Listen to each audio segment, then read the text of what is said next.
पुढच्या आषाढी एकादशीला पंढरपूरच्या विठ्ठलाची शासकीय महापूजा मुख्यमंत्री म्हणून अजित पवारांनी करावी अशी इच्छा राष्ट्रवादीचे आमदार अमोल मिटकरींनी पुन्हा एकदा व्यक्त केली।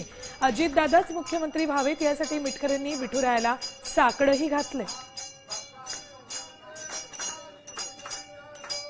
कार्तिक एकादशीची महापूजा उपमुख्यमंत्री एकनाथराव शिंदे साहेबांनी केली असेल तर आगामी आषाढी एकादशीपर्यंत आदरणीय अजितदादांनी आषाढी एकादशीची महापूजा मुख्यमंत्री म्हणून करावी अशी प्रार्थना मी नेहमी पांडुरंगाकडे पंढरपूरला असतानाही करतो, आजही करतो।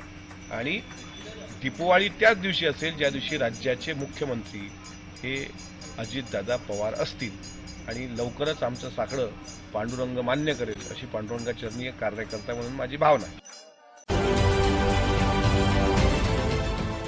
देश विदेशातील प्रत्येक घडामोडींचे लाईव्ह अपडेट मिळवण्यासाठी आता साम टीव्हीच्या सर्व सोशल मीडिया प्लॅटफॉर्मला लाईक, फॉलो आणि सबस्क्राईब करा। तसंच सर्व नोटिफिकेशनसाठी बेल आयकॉन प्रेस करायला विसरू नका।